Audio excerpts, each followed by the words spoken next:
Provide us an invocation. Heavenly Father, thank you for bringing us together today safely today so that we may glorify you by serving our community and this board. Please give us the guidance and the wisdom to make good decisions for our city and let our actions and attitudes be pleasing to you. I ask this in Jesus' name. Amen. Amen. Thank you. So today, do we have any citizen comments? No? Okay. We will move on to the approval of minutes. For the September 25th, 2017 minutes, can I get a motion to approve? I'll make said motion. Can I- I'll second. There we go. All in favor? Aye. Any opposed? Motion passes. Then the second minutes that we need to look over is the October 23rd, 2017 minutes.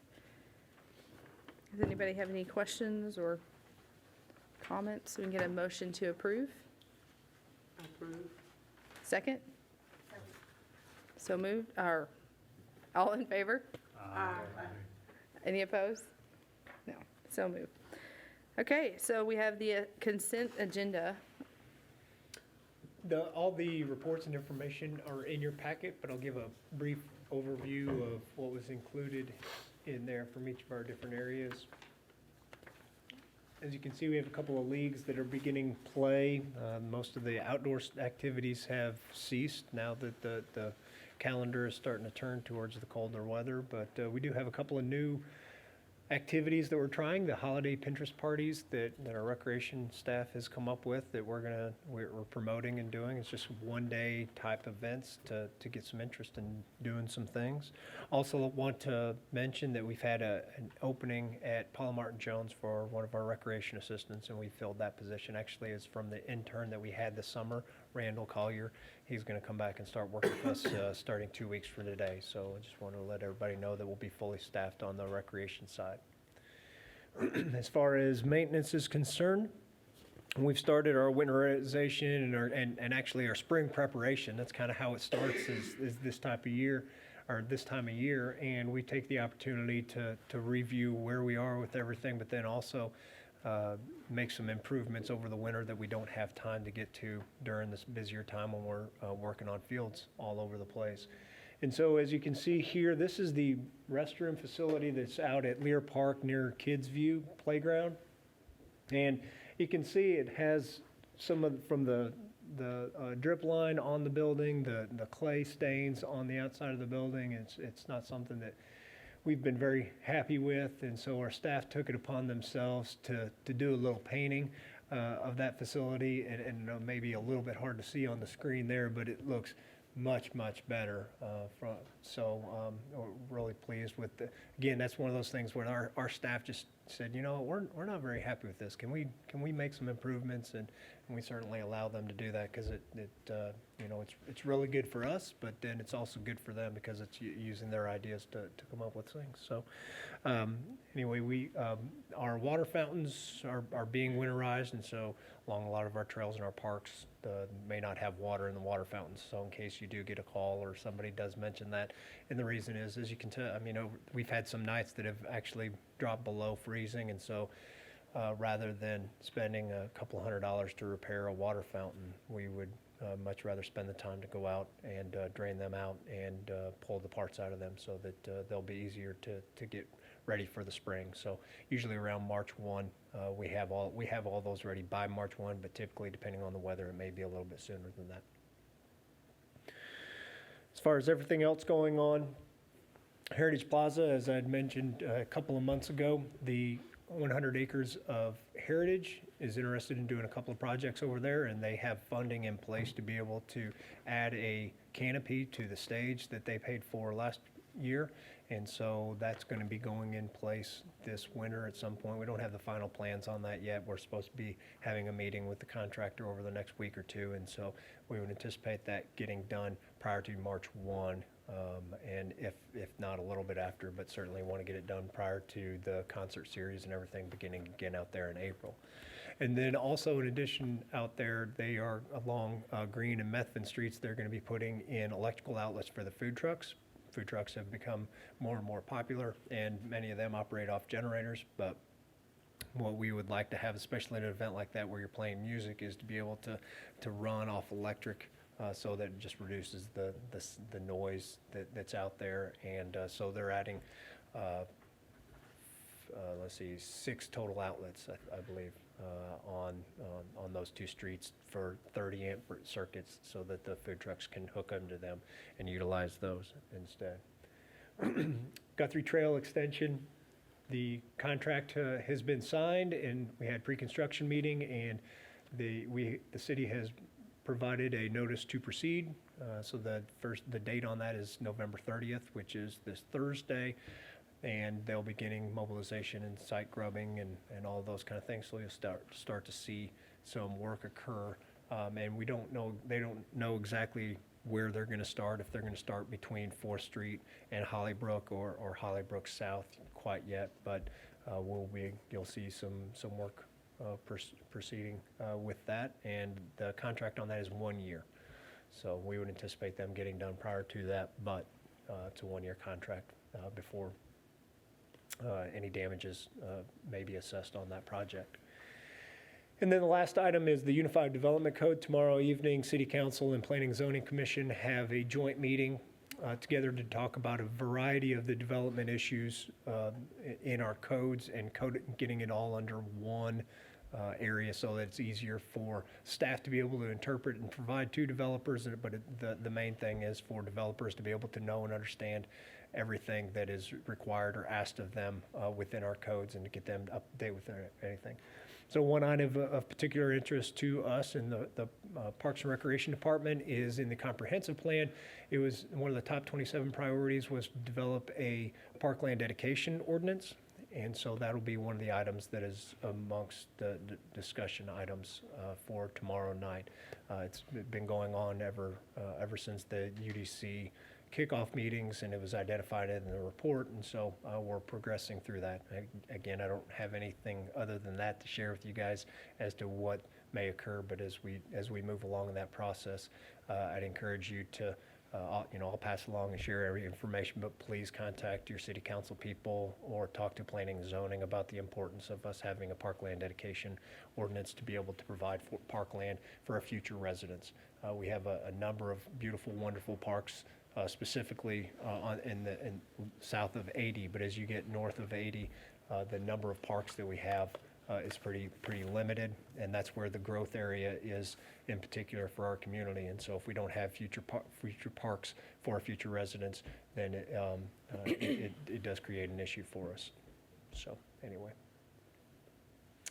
And then lastly, the walk and bike Longview, the survey is going to close on November 30th or December 1st. And so we've had a little over 1,200 people complete the survey, not quite as many on the interactive part, but and all of that information will go into them developing priorities for our community and establishing projects for us. And so we would anticipate having compiled all that information in January and February, and being able to have at least a preliminary report on that. So that's all I have on those. If you have any questions on it.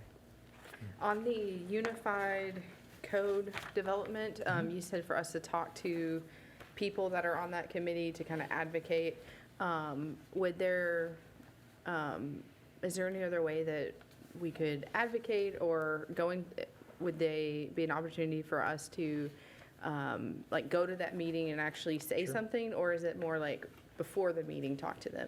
Yeah, I would say it is a public meeting, so anybody can attend.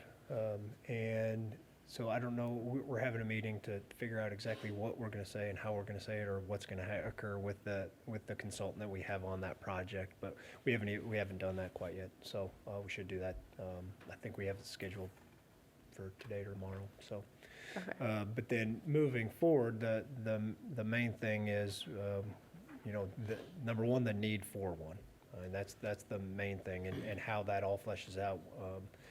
We just need to have established one, and whether that's actual parkland or cash in lieu of, and how that moves forward. But and just establishing the need for parkland in areas of residence. And we do receive calls and concerns with people in neighborhoods that don't have a park anywhere close to their house. You know, as you go up Judson Road, I mean, there's nothing up Judson Road and very few out Gilmer and nothing out Eastman. And again, that's kind of some of those growth areas.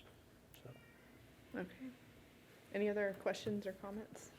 What's going on with the green?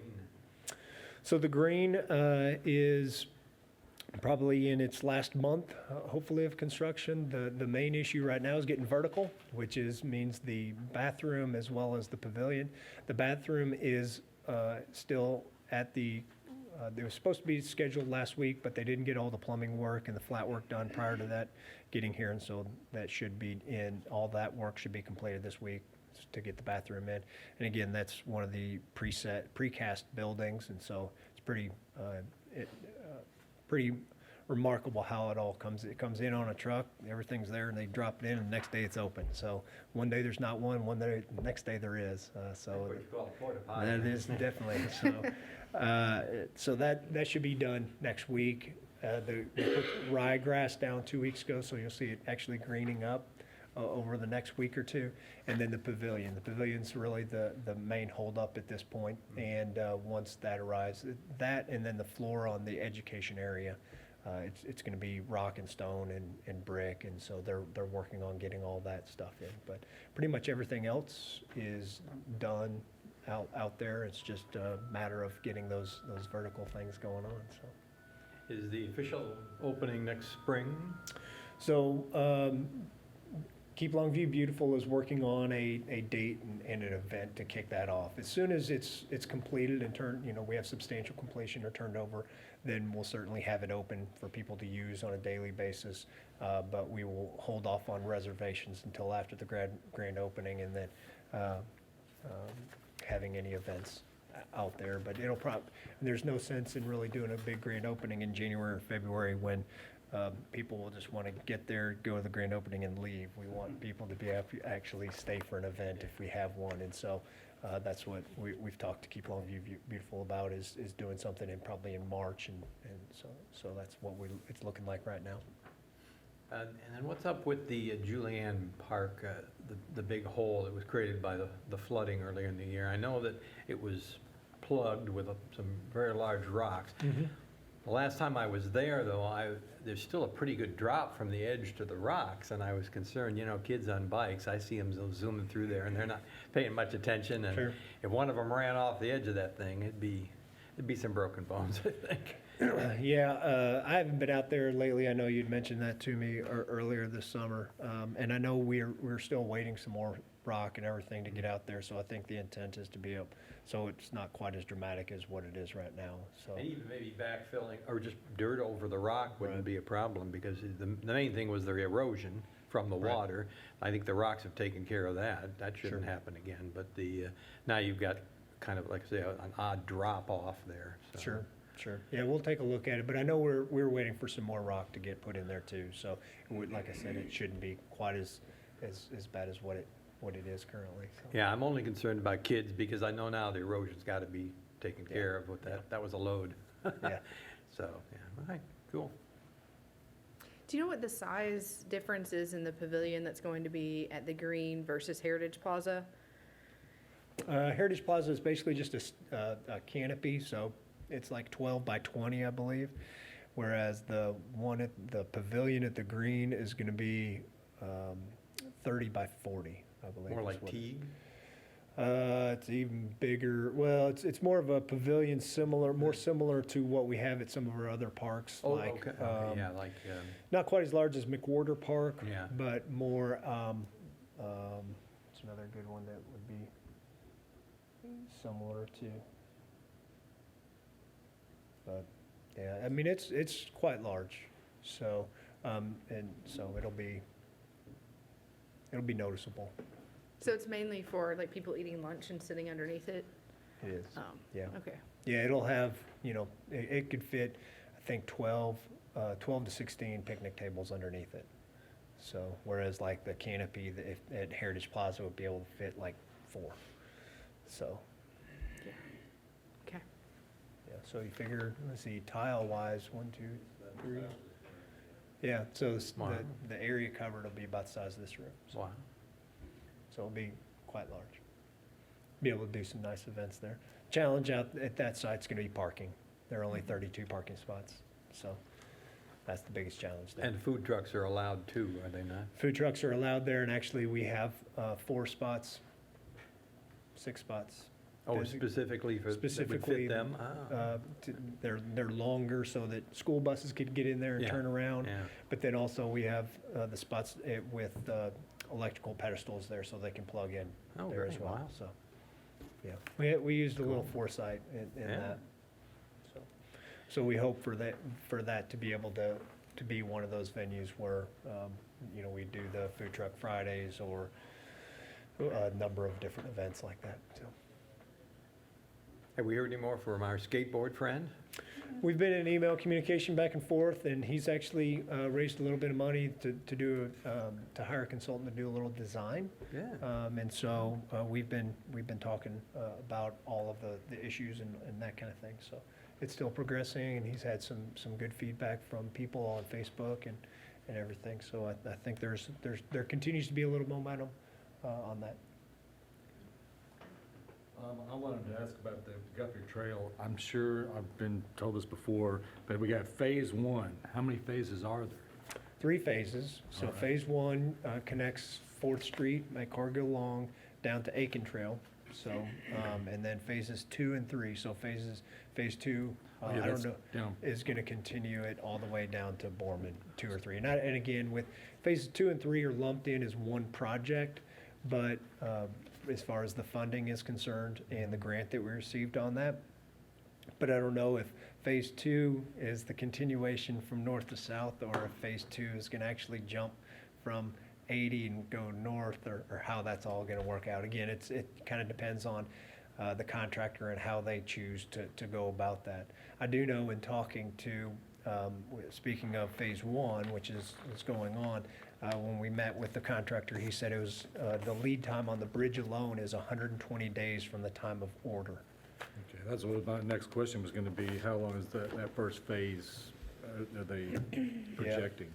Yeah, it should, they Construction. would anticipate it probably being about 9 to 10 months, but you never know. But like I said, just the ordering the bridge from the time they submit the order, which we have to get the submittal, make sure we have all the engineering, get the approvals and everything from that. So that takes probably about a month of that whole process, and then it's gonna be another 4 months before we have it on site. So, that, they know that's critical path and need Yeah. to get that submitted. So phase 1's gonna happen first, and then after it's done, then all the logistics will be rounded out for 2 and 3.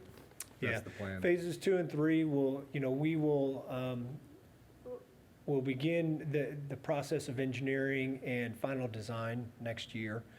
And our original hope and intent was that we could get all that done and then roll right in from phase 1, once the construction's done, phase 2, phase 3. Yeah. But now that we've received a grant, which is great and wonderful, because now we can use somebody else's money for $3.5 million of it. There may be a little bit of a time gap in there because now we have some additional requirements because of that, as far as textile approvals and those kind of things. So there may be, so construction on it may not begin until 2019, and most likely won't even begin until 2019. But All right, that's thanks. the price you pay for using somebody else's money. So So I think the bridge is a one-piece thing?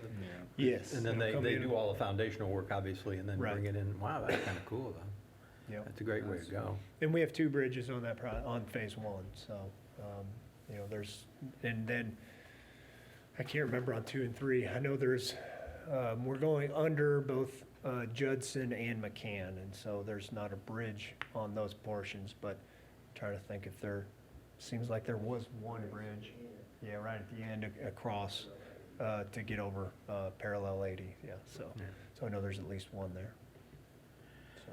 Do we have any kind of thought about motorized bikes, or in particular trikes, on our bike paths? I've been reading that the, excuse me, the number of trikes, particularly with what they call motor assist, are increasing as the baby boomer generation ages quickly, and it becomes harder and harder to pedal. And, you know, trikes take up a fair amount of room, and they get moving pretty good from, some of these motors will take them up to 25 miles an hour. Now, that doesn't Right. sound like much for a car, but for, you know, on a bike path, you're flying. So, Oh, yeah. I mean, I know we probably don't allow motorized vehicles or anything with, like motorcycles on bike paths, but is there been any thought given to something like that? Because we may see more of them, is what I'm thinking. And it probably is going to be one of those things where it ramps up pretty quickly because they're hot, kind of now, but they're still very expensive. So as you see more and the price drops, you may see more of an increase in the number. That's what I'm thinking. Yeah, it is certainly a subject nationally, the Parks and Recreation, we see postings on the different boards that we're on. We'll see comments and how other communities are handling that. As of right now, it is against our ordinances as far as motorized vehicles are concerned. And again, that has a definition. Our legal department is really good about trying to define everything, as Mr. Bonds will attest to. So I'm certain that that's in there, but I don't know how they do define that area of it, whether it's a horsepower or cc's or whatever is on that. But we can take a look at that and see what we have on it. They're all electric, of course. Right. And some of them, you have to pedal to make them, to get the assist, and some you don't. You can just push a button and they go, so.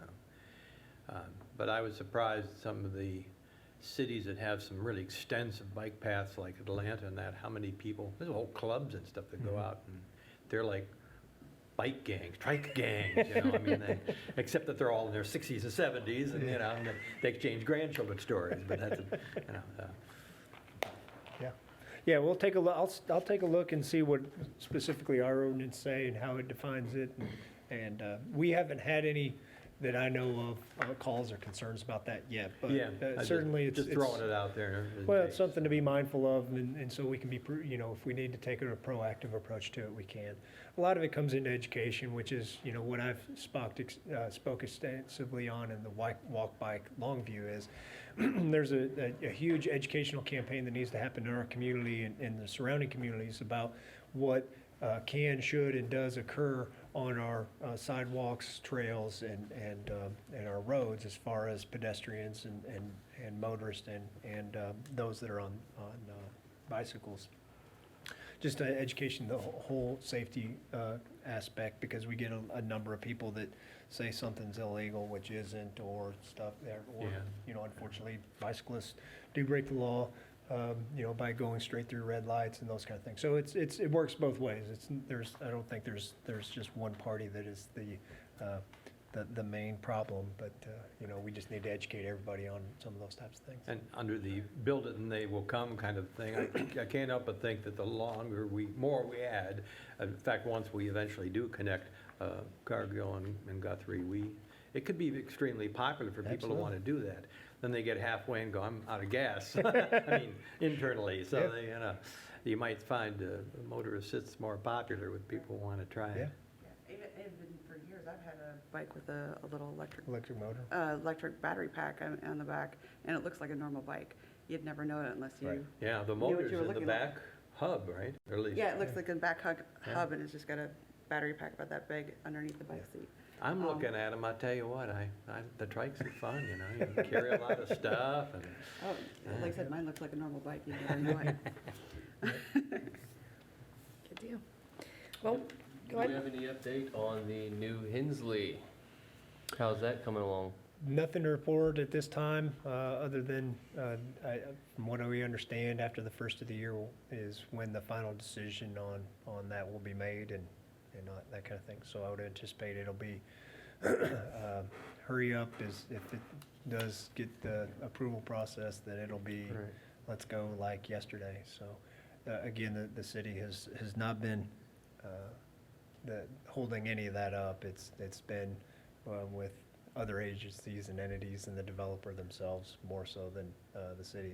The city's been very accommodating, from Public Works to Development Services, City Manager's Office, and Parks Department. So we've all done everything that we can possibly do to guide them along, and even I know the legal department's been involved in some of that as well. So anyway, that's all I got at this time. All right. Whatever come across the RV rental at Lear? Did you ever get the slots for that, or working on it, or? Yeah, we do actually have a policy for RVs out there, and so we have the ordinance and everything, or the policy in place, and so we're going to begin striping that this winter for enforcement and inclusion for the spring, so. Yeah, 'cause I know I've gone out there here in the past, not too long ago, and there's been the parking lot, you know. Right. and Just all over the place, taking up individual parking spots. Right, that's one of Seth's tasks this winter, is to get all that lined out, so. Good deal. Any more questions? Okay, let's move on to the next item on the agenda, the 2016-2017 review. Right, every year that I've been here, we have the opportunity to take a look at what we've done and over the past year and how we've done. And I'm a very numbers-driven guy, and so I tried not to do that as much as I possibly could for this year, but you're gonna get a little bit of it. So the main thing that I want to make sure that everybody understands, and obviously we're Parks and Recreation, and we feel this very strongly, but parks do make our life and our community a whole lot better. And so I'm just going to kind of review with everybody how and why that is, and what makes it better. And parks, certainly, I think when you think of them, the first thing that comes into your mind is play and providing a safe and outdoor space. And certainly our Parks and Recreation Department does that. We spend a considerable amount of time with inspections. Every single one of our playgrounds are inspected at least every 2 weeks to be able to ensure that they are meeting all the safety standards. We keep records of that, and so it it maintains or exceeds the safety standards that we have. But over the past year, as far as providing play, although the number of classes that we provided last year dropped a little bit, the amount of participation last year increased from 160,000 to over 166,000 people that we touched. In addition to that, we had 2 successful special events that had considerable increase from the participation the year before, and those being the Daddy-Daughter Dance as well as the Fishing Fair. The Daddy-Daughter Dance went from like 60 to like 220, and again, we're looking for space to be able to accommodate another growth in that. We installed another playground at Rotary and Ambucks, and we just had the celebration of its opening last week. So again, what we do is we provide a lot of play for our community.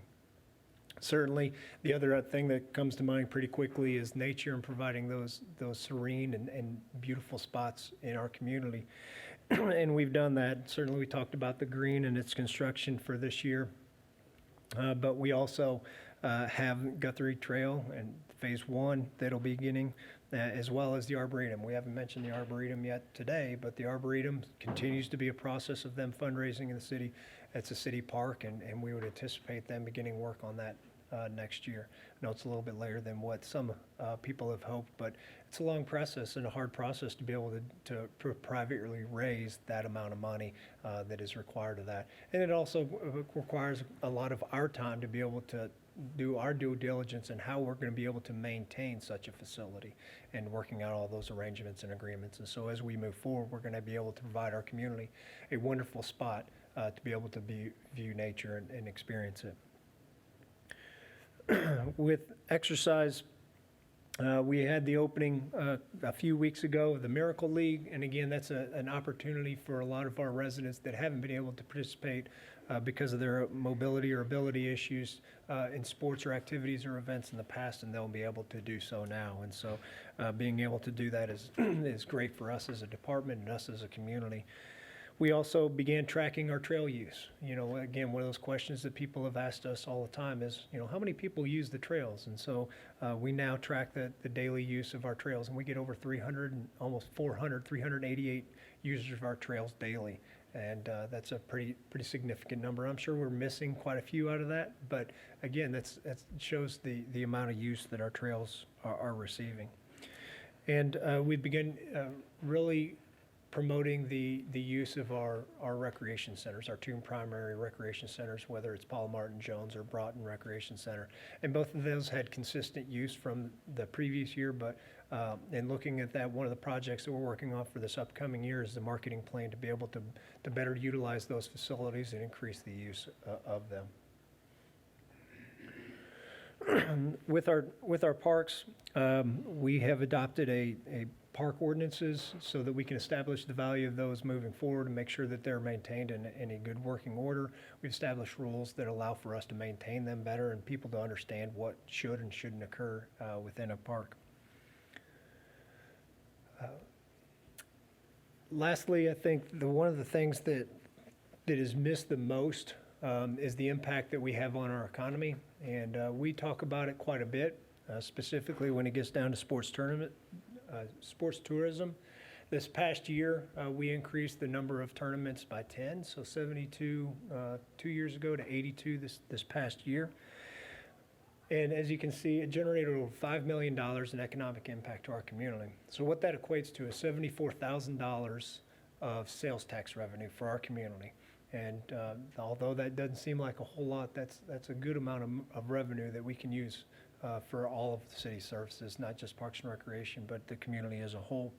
And as I always mention every single time, and because I think it's important to us and for me, is when we do surveys on these 90% of the people that do come to the tournament from out of town wouldn't have come to Longview. So they would never have come to Longview if it wasn't for that specific tournament or event.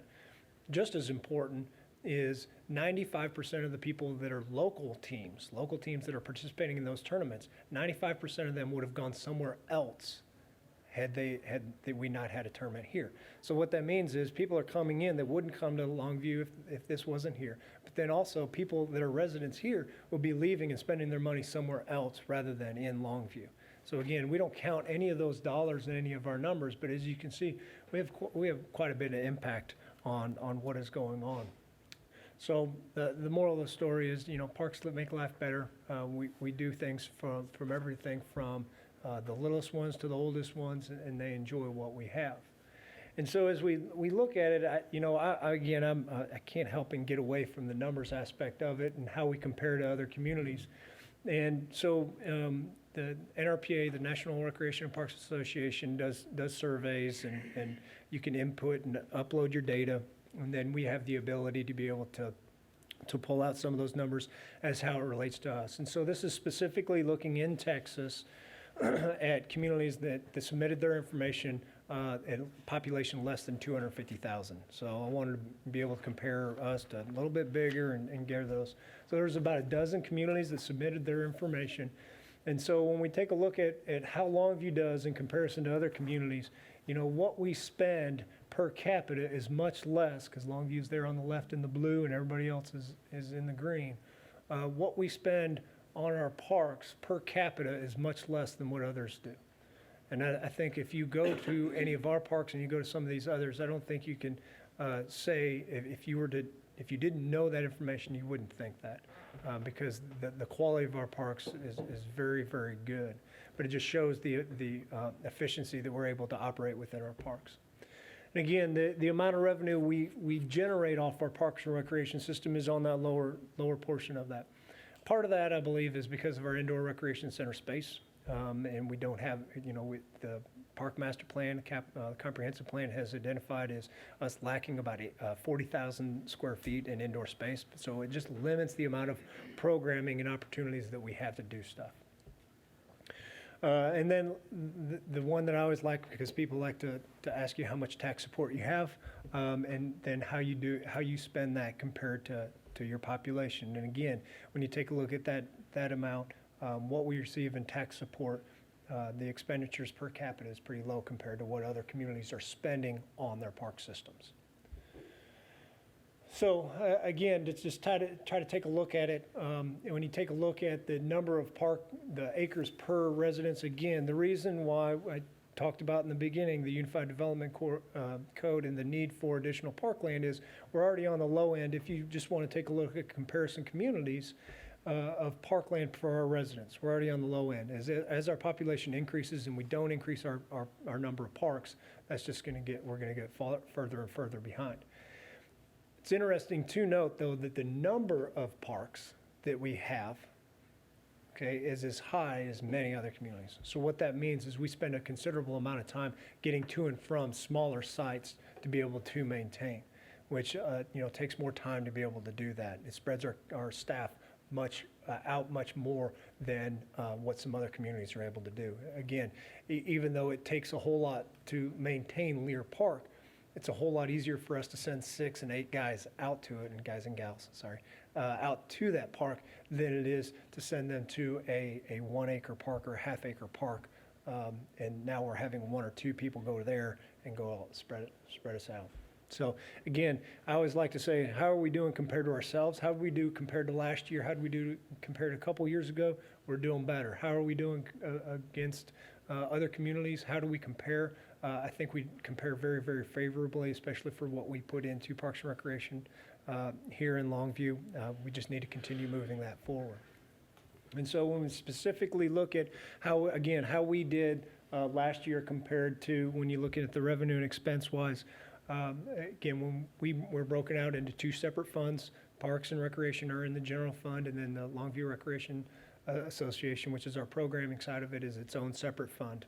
So on the parks side of things, when it comes to the amount of expenses, we increased the total expenses for last year from 16 through 17.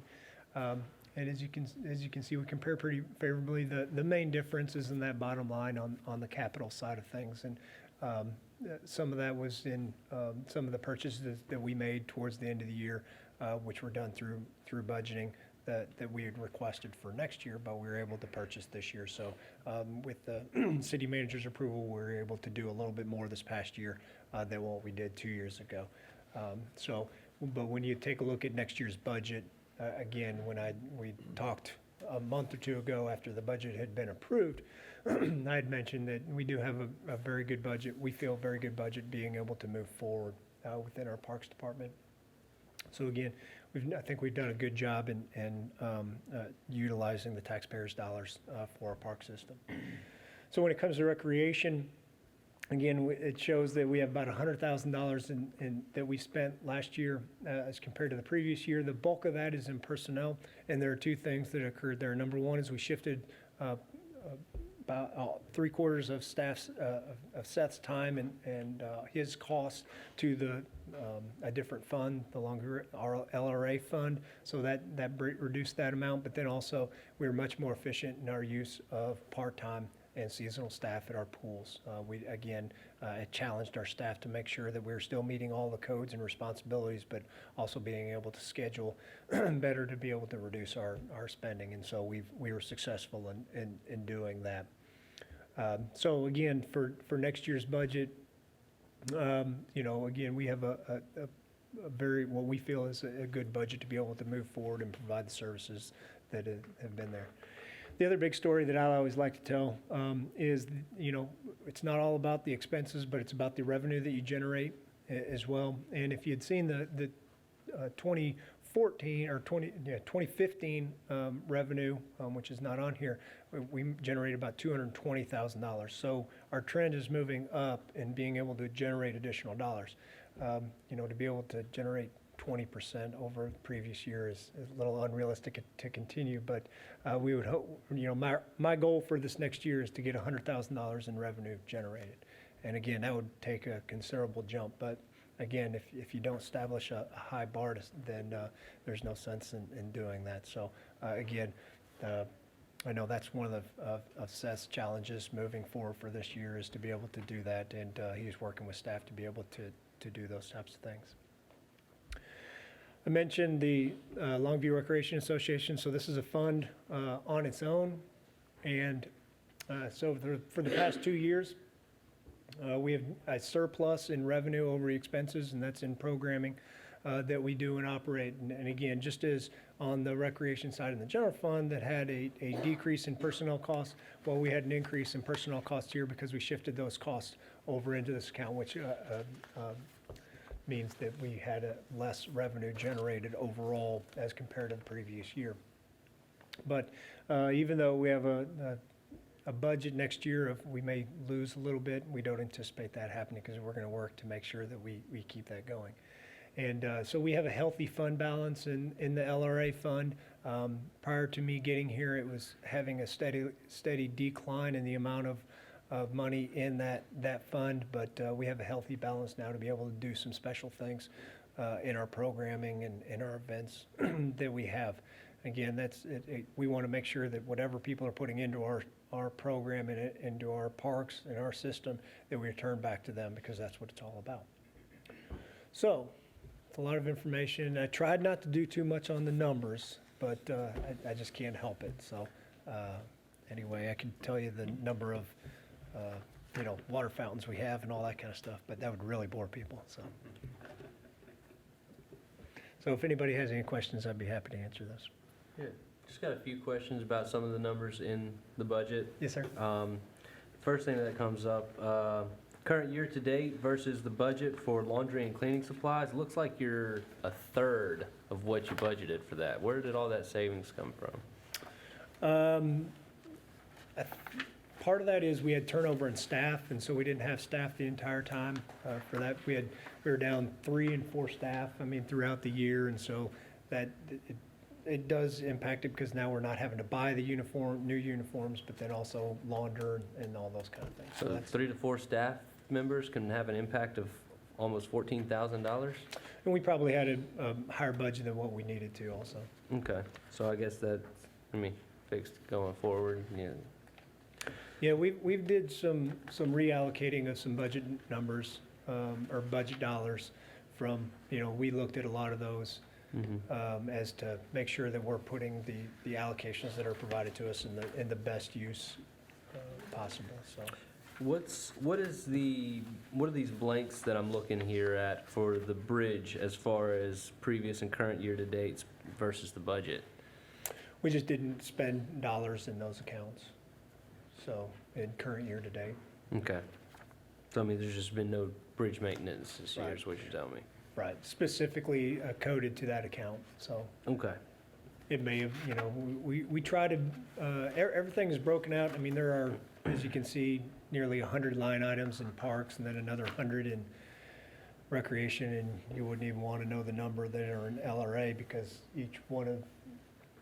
there's 30 different accounts, and each of one of those has about a dozen different ones in them, so revenue and expense wise. So. I think I know the answer to this one, but the vehicle parts and sublet? Yep. That's a budget buster. What Yep. happened? Was that the acquisition? No, that was actually our skid loader. The motor went out on it. Mm-hmm. And so we had some issues with the hydraulic lines at first, and then we had to replace the motor on it. And there's something else that happened to it too. I can't remember. Oil pump, that's what it was. Okay, Yeah, so we're fortunate in the Public Works, we worked with the vendor and everything, and so even though we had to pay all that out, we actually got a new Bobcat out of the whole deal, so. Okay. So we don't anticipate that moving forward. Where was that new man lift that y'all purchased allocated to? No, it was out of that capital, down there at the bottom, the 213, Okay. so. That was 42,000, that wasn't Right. budgeted, but included. Right. Cut your budgeted overtime in half, I see. Yes, sir. Efficient use of staff. Efficient use of staff. I love those words. So are y'all looking to spend any of that overtime in the coming month? Yeah, we will always have overtime because, as Ray will tell you, we try to schedule staff as best as we can to be able to accommodate everything, but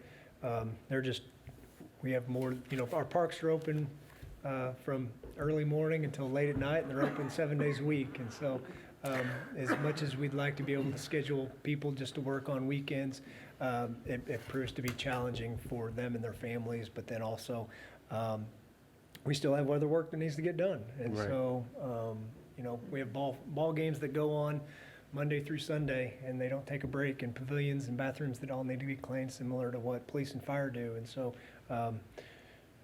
I think as a percentage of our budget, our overtime budget is much less than some other areas that might be. Okay.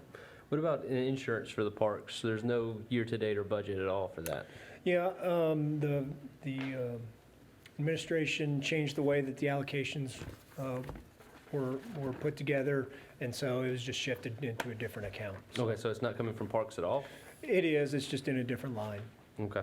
So it's in risk or in work comp. Some of those numbers were just shifted around in the way that they calculated it. Okay. And what, as far as the recreation side, there's almost $100,000 as far as savings for the part-time and temporary workers. Was that just not needed this year? Something that y'all didn't use? We had probably, well, I know we budgeted higher than what we needed in that. And so, again, it's one of those things that we said, look, we've looked at our actual experience over the past year, and so we've changed the budget moving forward on that. Okay, so you brought that next year's budget back down some? Okay. Yes. Still have a little bit of, cushion in there just in case, but Yeah, we've, of course. this is my third budget being here. The first one, I was like here for 2 weeks when we were going through the budget process, so I didn't really quite I understand remember. everything. The second budget process that we went to, I kind of understood where we were and everything, but we didn't have the full history because we had also changed up the way that everything is accounted for in our system. And so then, now this being the third year, we have 2 good years of numbers. Everything has stayed the same for the past years. And so to be able to understand 2 years worth of full history to be able to budget is much easier than not knowing. So you're And saying then next year when- you'll be on the penny, right? So we're down to the penny. So we feel very good about our numbers for this year. Awesome. And like I said, I know it probably made them a little uncomfortable because we actually reduced the amount that we had budgeted in some areas, but increased it in others because that's just the way that, we needed to spend the money. And, that's what it's there for, is to be able, the budget is a tool to be able to guide how you're going to be able to, what programs and what you're going to be able to do moving forward. And we want to make sure that we're scheduling all that out as best as we possibly can and use the dollars that are allocated as they're intended, so. Right. On your numbers for the events and everything that you got to us, you said that there were 82 hosted tournaments compared to 72 last year. What? Yes, sir. Those are baseball, basketball, softball, baseball. Primarily baseball, softball tournaments. Okay. Do y'all are y'all taking consideration any user group tournaments that are being hosted independently of the Parks and Recreation? All that includes those that are run through us. Where they're Okay. reserving the field and those kind of things. So. Okay. Is there any intent to work with these user groups for the collection of additional numbers? Or is this just for the intent of events hosted and ran by the Parks and Recreation Board? Those are primarily the ones that are hosted and ran by us. We are working much more on the sports tourism aspect of it and hosting volleyball and basketball tournaments, or working with individuals that are doing those types of things. There are no volleyball tournaments, youth volleyball tournaments, other than the high school that are run here. And Right. there's definitely, there are 3 club volleyball teams that are in Longview alone. Which with age groups from 11, 12s all the way up through 18s. And so there's certainly an opportunity to be able to work with them to host a volleyball tournament here. Basketball, we did a couple of tournaments last year, and we're going to continue to work on those. We have 3 scheduled at this point, whereas last year at this point we didn't have any scheduled. So Well, I know there was 3 disc golf tournaments that were held Yep. in Longview this year. I just didn't know if those were accounted for in these No. statistics. they're not. Maybe we can start getting those to you. Yeah. Pump up the numbers, as it were. And then- we work with all those groups. I mean, we anytime they get us flyers and everything, we promote their events on our website as well, because the more use and more people we can get out to our parks, that's what we want. Absolutely. And as far as the program participation, just from my own personal knowledge, are any of those numbers double counted? Say a particular team had group of men had a softball team and a basketball team. Are those being double counted there, or is it per person? You're in the system, you're not getting counted if you change sports? No, that would be if you participated in basketball and in softball, you would be counted twice. Okay, So that makes more sense It's that way. per occurrence rather than unique individuals. Okay, So when we do the sports tourism numbers though, on that one right there where it's 27,000 unique visits, mhm, those are, so if you're here for 3 days, that counts as one.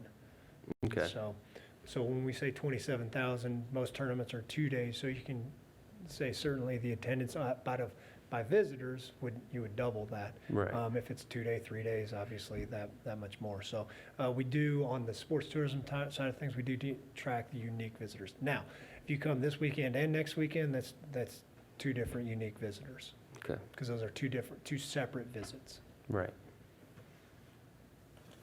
Very good. Any more questions about the 2016, 2017 review? No? Okay, the next thing on the agenda is the park board member comments. Does anybody have any more comments? Well, I have a question. Scott, you were talking about the economic impact, and this is money coming in. What's the connection between your office and like LeadCo? Because I mean, a big part of it, attracting business into communities, anybody can give tax breaks anymore, they all do. But it's a lot of those other things that attract a business to want to locate in a certain city. So do you update them pretty frequently? I mean, we've got some pretty big stuff coming online between the Arboretum and the green and the Right. extension of the bike path, and so.